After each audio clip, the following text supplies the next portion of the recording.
تخيل إنك واقف قدام صندوق أسود غامض. الصندوق ده بيدخل فيه أرقام، فبيطلع بريدكشنز مذهلة عن المستقبل. ناس كتير فاكرة إن الصندوق ده جواه عقل بيفكر أو سحر، بس الحقيقة هي أغرب من كده بكتير. اللي جوه الصندوق ده مش ذكاء، ده مجرد مجموعة تروس رياضية بتحاول تظبط نفسها عشان توصل لأدق نتيجة. النظام ده هو اللي بنسميه الماشين ليرنينج. أنا هدى أسامة، والنهاردة في اليوم السادس هنفك شفرة الصندوق ده ونربط كل اللي اتعلمناه في الرود ماب اللي فاتت في الماشين ليرنينج. أي رحلة محتاجة وقود وموتور. وقودنا هو الداتا، والموتور هو المعادلة الرياضية. فاكرين اللينير ريجريشن؟ اللينير ريجريشن هو أبسط شكل للموتور ده. معادلته بتقول y equal wx زائد b. الx هي البيانات، والw والb هما البارامترز، هما الأزرار اللي الموديل بيفضل يلفهم ويعدلهم عشان يوصل لأدق نتيجة. لكن في البداية المحرك ده بيبدأ رحلته أعمى، بيخمن تخمينات عشوائية بعيدة جدا عن الواقع، والنتيجة ايرور كبير. عشان الموديل يتعلم كان لازم نديله مقياس للإحباط، حاجة بتقوله هو قد إيه فاشل في التنبؤ. الحاجة دي هي اللوس فانكشن. لو بنحل مشكلة توقع أرقام ريجريشن بنستخدم ال MSE، المين سكويرد ايرور، ده متوسط مربع الخطأ.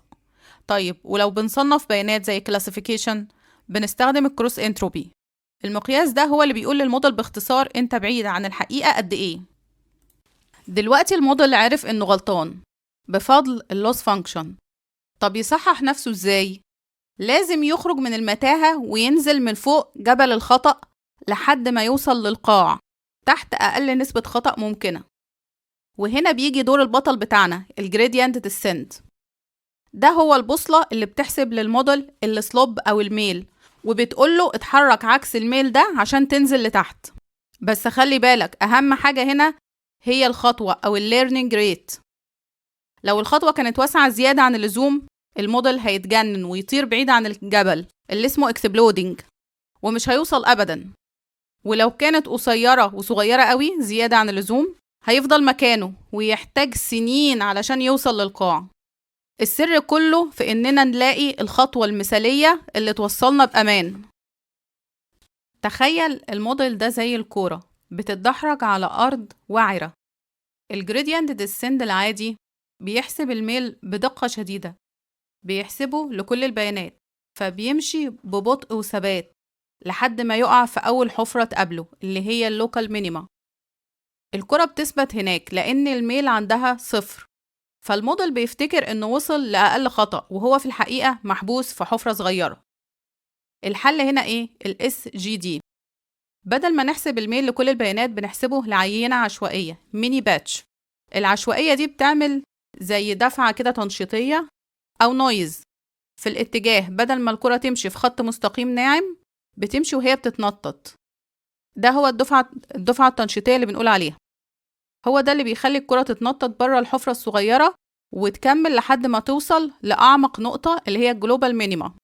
طيب في مشكلة تانية، مشكلة التشين رول. الموديلات العميقة فيها طبقات كتير، علشان نحدث الأوزان في أول طبقة بنستخدم التشين رول، يعني بنضرب المشتقات في بعضها من الآخر للأول.